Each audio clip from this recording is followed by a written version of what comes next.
बिगड़े हुए परिवार और महामारी, ये सारे जो है इस धरती का नष्ट होने का चिन्ह है। आप सभी को जय मसीह की। फिर से आप सभी का स्वागत है हमारा इस YouTube चैनल में। चलिए आज हम धर्मशास्त्र से शुभ संदेश को देखेंगे और आज जो है देखेंगे कि इस संसार में पाप किस रीति से आया, मनुष्य किस रीति से पाप में गुजरा, उसके बारे में हम लोग देखेंगे।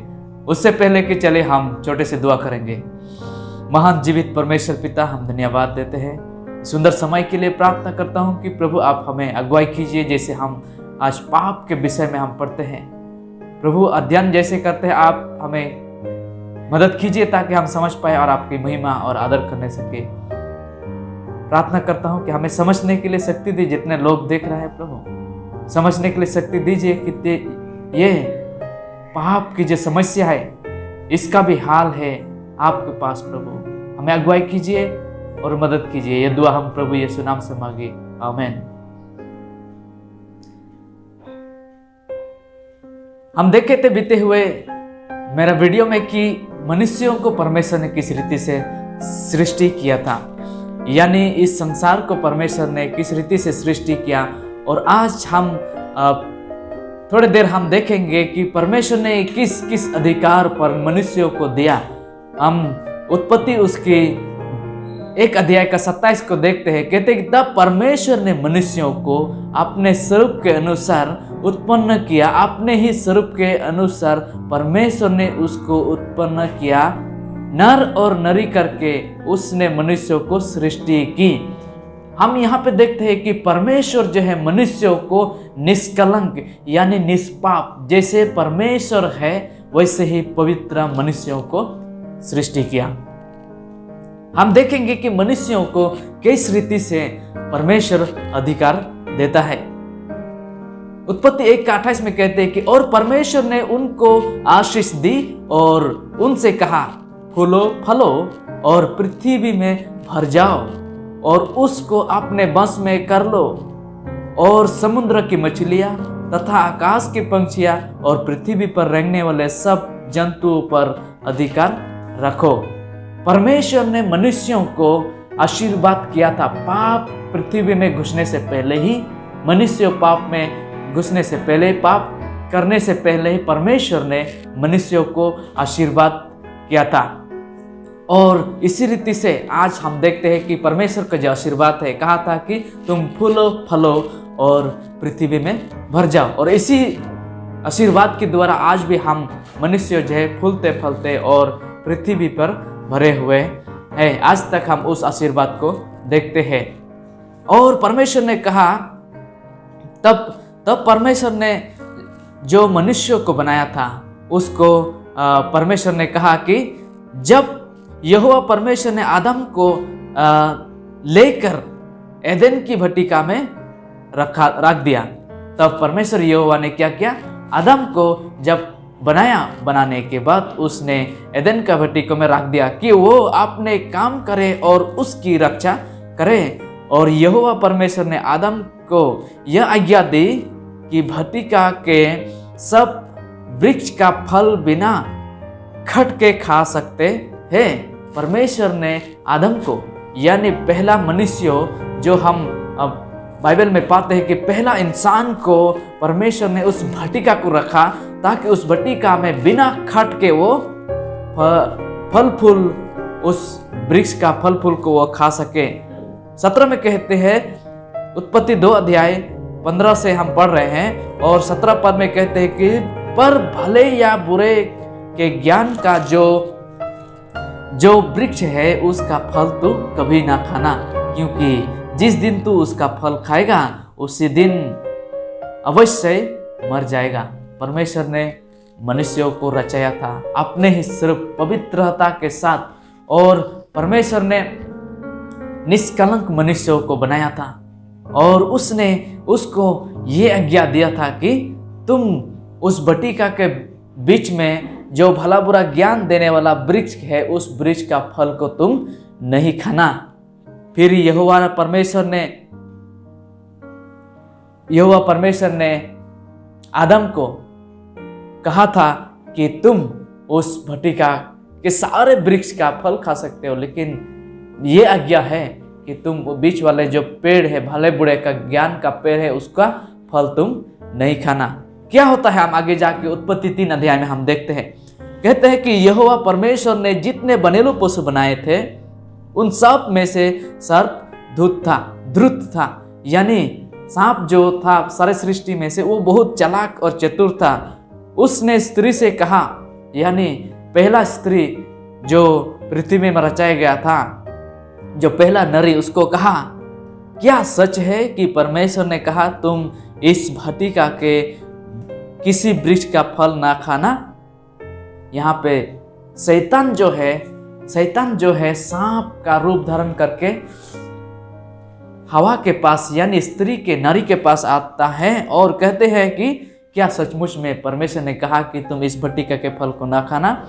स्त्री ने सर्प से उत्तर दिया, इस भटिका के वृक्ष के फल हम खा सकते हैं। क्या कहा? जो परमेश्वर ने कहा था कि हम खा सकते हैं, पर जो वृक्ष भटिका के बीच में है उसके फल के विषय में परमेश्वर ने कहा है कि ना तो तुम उसको खाना और ना उसको छूना, नहीं तो मर जाओगे। जैसे हमने देखा उत्पत्ति 2 अध्याय का 17 पद में कि परमेश्वर ने आज्ञा दिया था कि तुम उस वृक्ष का फल को ना खाना। और स्त्री ने भी जब सांप से बातचीत कर रहा था यानी शैतान से, तो वो भी वैसे ही उत्तर दिया। लेकिन हम देखते हैं तब सांप ने स्त्री से कहा तुम निश्चय ना मरोगे। हम यहाँ पे संसार में पहला झूठ को हम पाते हैं। बाइबल में वर्णन किया हुआ है कि मनुष्यों के बीच में जो पहला ये झूठ उत्पन्न शैतान करता है। कहते हैं कि सच में तुम नहीं मरोगे, निश्चय तुम नहीं मरोगे, वरन परमेश्वर आप जानता है कि जिस दिन तुम उसका फल खाओगे उसी दिन तुम्हारे आंखें खुल जाएगी और तुम भले बुरे का ज्ञान पाकर परमेश्वर के तुल्य हो जाओगे। सांप ने इस रीति से बहकाया, मनुष्यों को इस रीति से बहकाया। अतः स्त्री ने देखा कि वृक्ष का फल जो फल था वो खाने के लिए अच्छा और देखने में मन भावना था, तो उस वृक्ष देने के लिए चाहने योग्य, बुद्धि देने के लिए चाहने योग्य भी है। और तब उसने उसमें से तोड़कर खाया और अपने पति को भी दिया और उसने भी खाया। कहते हैं कि वो फल को खाए। हम यहाँ पे देखते हैं तब उन दोनों की आंखें खुल गई। हम यहाँ पे देखते हैं उन दोनों की आंखें खुल गई और बुराई उनको मालूम पड़ा। पता है, कहते हैं पहला यूहन्ना 3:4 में कहते हैं जो कोई पाप करता है वो व्यवस्था का विरोध करता है और पाप तो व्यवस्था का विरोधी है। हम लोग यहाँ पे देखें सांप ने आके बहकाया, मनुष्यों को बहकाया और उसने पहले बार के लिए परमेश्वर की जो आज्ञा था, जो विधि था, उस विधियों को यानी जो आज्ञा था उसको उसने तोड़ दिया और मनुष्य पाप में गिर गया। क्या कहा? जिस दिन तुम उस फल को खाओगे तुम निश्चय ही मर जाओगे। क्या होता है हम लोग देखेंगे। उत्पत्ति 3 का 17 से पढ़ना चाहता हूं। और आदम ने